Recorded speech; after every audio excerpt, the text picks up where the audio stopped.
Maxime, au tout début de cette émission, j'ai dit à nos chers auditeurs que tu revenais d'un lointain voyage, un voyage aux confins finalement de la pensée. Est-ce que c'est le cas? Alors, je sais pas trop si c'est aux confins de la pensée. En tout cas, c'est aux confins de la patience, en tout cas. Mais du coup, la semaine dernière, j'ai enfin fini,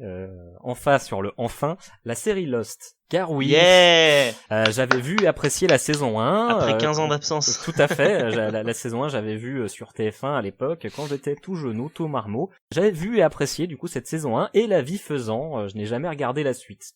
Jusqu'à ce que la série arrive sur Amazon Prime. Ceci n'est pas une publicité, le service étant très moyen. Il faut citer Netflix, Disney+, HBO Max, Hulu. Voilà. Mais par contre, si Amazon veut me donner un petit bifton, il n'y a pas de souci, hein. On peut s'arranger. Donc bon. Vendu. J'avais entendu que la fin était décevante et que la série au final était assez moyenne. En tout cas, c'est, on va dire, le bruit général que j'entendais sur les internets. Mais il faut voir pour savoir, je m'y suis donc mis. Donc je tenterai de ne pas spoiler les éléments de scénario au maximum, parce que c'est quand même un élément important. La série Lost, donc, diffusée aux USA en 2004, 16 ans quand même, hein, on se fait vieux, elle comporte 6 saisons et 120 épisodes et nous conte l'histoire des rescapés du vol Oceanic Airlines 815 qui s'est écrasé sur une île déserte. Au départ, les questionnements sont assez terre à terre, trouver de la nourriture, de l'eau, contacter les secours, mais très vite nos rescapés font face à des événements étranges, presque mystiques, des bruits étranges, une espèce de monstre qui rôde, un message de détresse en français datant de 17 ans, des numéros qui reviennent sans cesse, 4, 8, 15, 16, 23, 42, et le numéro complémentaire, non, c'est autre chose. Ils ne sont manifestement donc pas seuls sur cette île, et ce n'est manifestement pas une île comme les autres. Peut-être la fameuse Isla de la Muerte. Marc? La mort en espagnol. Voilà. Nos personnages, donc, sont nombreux, et les épisodes seront souvent construits autour d'un personnage en particulier en nous montrant, flashback à l'appui, sa vie d'avant le crash, ses difficultés et ses questionnements. Nous passerons donc souvent du passé au présent dans un épisode, les flashbacks coupant souvent l'action afin de travailler le suspense, processus qui me frustre atrocement, mais chacun ses goûts. Donc la série a eu un grand succès à l'époque et a vite eu une communauté qui, avide de comprendre, inventait des théories sur ce qu'était l'île, qui était tel personnage, pourquoi ça, pourquoi ci, car toutes ces questions sont passionnantes. La série est très bien produite, pleine de suspense et de rebondissements. Les personnages sont très bien écrits, les acteurs convaincants, mais voilà, comme je disais, la fin a déçu. Pourquoi? L'ayant vu, je peux maintenant essayer de répondre. La fin n'est, pour moi en tout cas, pas mauvaise. Elle est de l'aveu des créateurs, la fin qu'ils voulaient. Alors pourquoi les fans sont-ils déçus? Eh bien finalement... C'est à cause de l'attente. Oui, j'allais y venir, merci de me couper. Désolé. Dis donc. Eh bien, de toutes les énigmes, les mystères, la fin, finalement, ne répond qu'à très peu d'entre eux. Beaucoup de questions restent en suspens, beaucoup de questions seront et resteront à tout jamais sans réponse. Je comprends donc la frustration, finalement, de ces fans, mais je n'ai pas détesté cette fin, je dirais même que j'ai préféré la fin aux 3 saisons précédentes. Car oui, l'épilogue de cette série et la déception des femmes peut-être s'expliquer par le système de production des séries américaines. Vous comprenez bien que quand on propose une série à une chaîne, on propose un pilote. Si ça plaît, la série est mise en production car la chaîne achète une saison, souvent, parfois plusieurs, mais la série en soi n'est pas construite pour avoir une durée définie. Elle est construite pour la durée maximum de temps, le maximum de temps, générer le maximum d'argent. Quand ce n'est plus le cas, elle se termine. Donc revenons à Lost, qui est un exemple, qui fait plus finalement figure de règle que d'exception, avouons-le. Les fins décevantes aux yeux des fans étant légion, quand il y a une fin tout court. Lost donc, pour moi, la série est trop longue. Bien sûr, il est plus question ici que de goût que d'observation objective si une telle chose existe, bien entendu. La saison 2, 3 et 4 ont été longues, pour moi. Très très longues. Demandez à Marc, à qui je parlais des épisodes que je voyais, j'ai souffert. Oui. Vraiment, j'ai souffert. Je confirme. Donc les sous-intrigues sont très nombreuses, sans toujours avoir d'impact sur la trame principale. On a l'impression que la série est étirée, des milliers de questionnements restant en suspens pendant qu'un flashback sur un personnage secondaire, qui au final n'aura qu'un impact négligeable sur le reste. Ensuite, nous avons enfin l'impression qu'on va répondre à quelques questions. Eh bien non, il faut sauver Machin. Mais si, vous savez, Machin, il s'est blessé dans les bois en allant pisser. C'est quand même plus important de savoir ce qui se passe sur cette île, non? Je sais, j'exagère. Donc oui, je sors de cette série frustré, peut-être un peu salé. Oh la gratuité. Mais pas par la fin finalement, plus par l'impression qu'on a titillé ma curiosité pendant 6 saisons pour me laisser dans le noir. Que finalement, plus que les réponses qui sont décevantes, trop de questions étaient posées et que la série aurait gagné à plus de simplicité dans sa trame, dans son propos. Car les symboliques sont, à mon sens, trop nombreuses. D'aucuns diraient « Mais non, c'est parce que t'as pas compris, lol !» Et je leur répondrais que si, j'ai compris, malgré l'écriture brouillonne et mélangée entre les saisons, malgré une goutte de réponse dans un océan de choses secondaires, j'ai compris ce que la série voulait exprimer. Perdu au milieu de 1000 intrigues et flashbacks qui n'apportent que peu d'explications, c'est une série sur le lâcher-prise, accepter ce qui est fait, avancer. Et c'est ce que je compte faire, finalement. Au final, ai-je détesté la série ? Eh bien non, j'ai ri, j'ai pleuré, je me suis finalement attaché à tous ces personnages que je trouvais insipides au départ. J'ai eu des frissons quand certains mystères venaient enfin à être révélés. Donc non, j'ai apprécié la série, j'ai vécu la série, même si elle m'a laissé un arrière-goût amer. Mais combien de fins de séries télévisées, comme je le disais plus tôt, n'ont pas déçu ? Les fans de Games of Thrones en témoignant. Souvent pour des raisons pécuniaires plus qu'artistiques, certaines séries durent trop. Vous avez déjà entendu le terme la saison de trop. Ça ne date pas d'aujourd'hui, les Américains ont même un terme pour ça, Jump the Shark, référence à la scène de Happy Days, une série de 1984, où un des personnages passait en ski nautique au-dessus d'un requin, signe que la série était allée trop loin. Quand on réfléchit, on devrait juste profiter d'une série tant qu'elle est bonne, essayer de faire abstraction d'une fin décevante, d'une saison inutile. Oui, je sais, c'est facile à dire, mais on profiterait quand même beaucoup plus comme ça, non ? Ça vaut pour toutes les œuvres au final, prendre ce qui est bon, garder précieusement. C'est pour ça que je me rappellerai de Lost comme une série pleine de promesses qui a peut-être trop duré, et qui m'a touché et fait vibrer.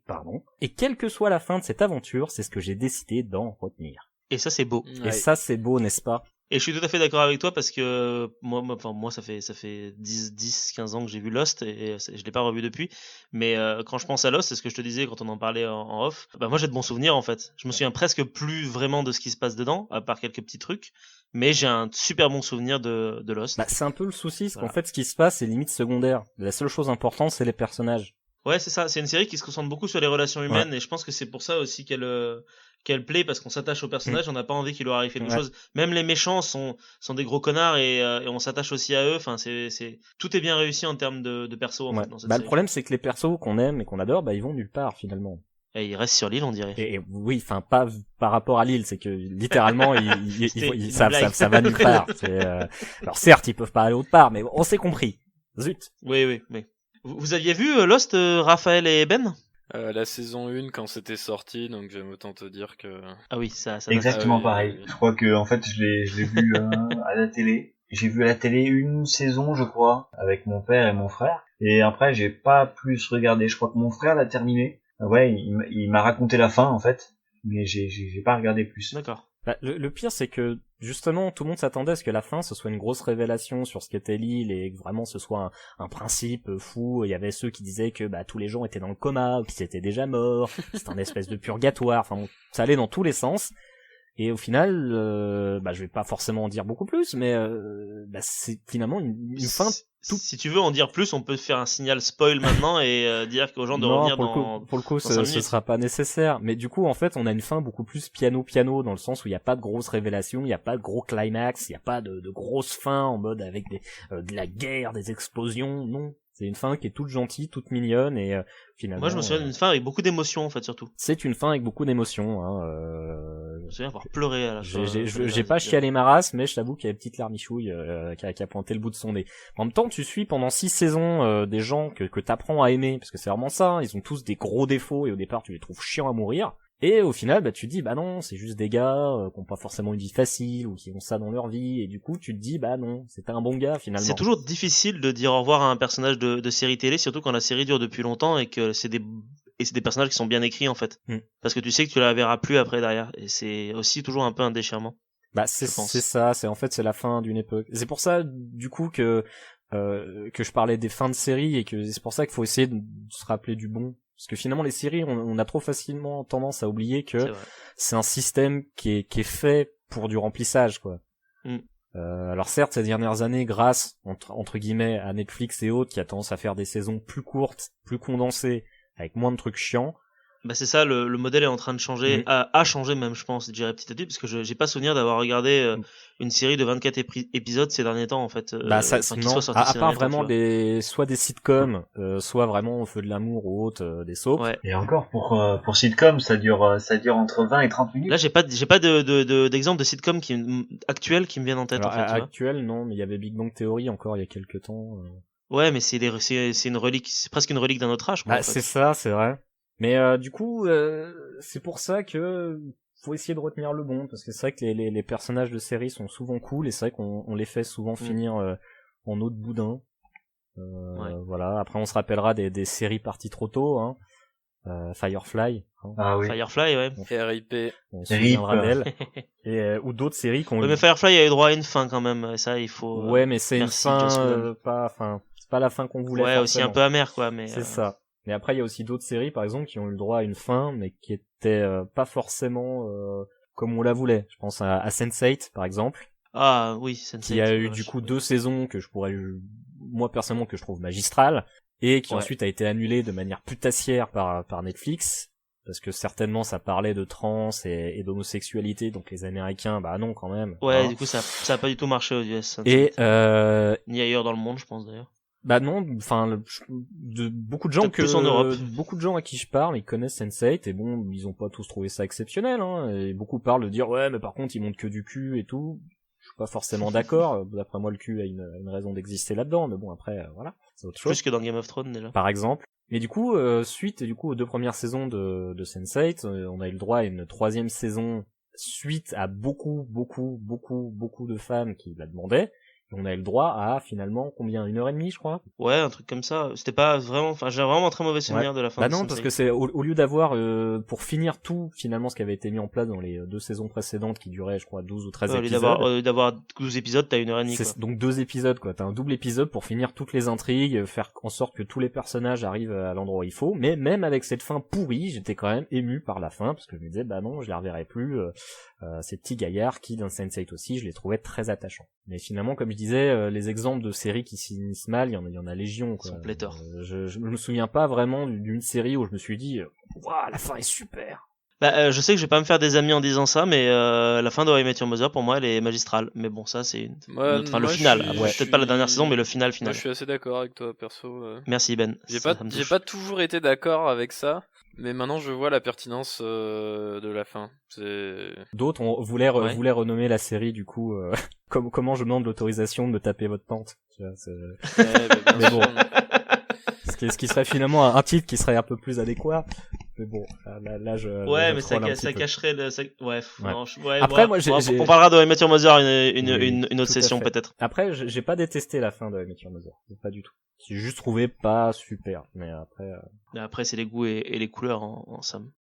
Si ce petit instant passé en notre compagnie vous a plu et que vous avez envie d'en passer d'autres avec nous, eh bien n'hésitez pas à vous abonner, mettre un petit pouce bleu, partager la vidéo ou encore nous suivre sur les réseaux sociaux. Sachez que vous pouvez aussi écouter cet épisode dans son entièreté et pour cela vous n'avez qu'à vous rendre dans la description de la vidéo. Je vous dis à très bientôt pour à nouveau écouter un petit peu de tout et surtout un petit peu de rien.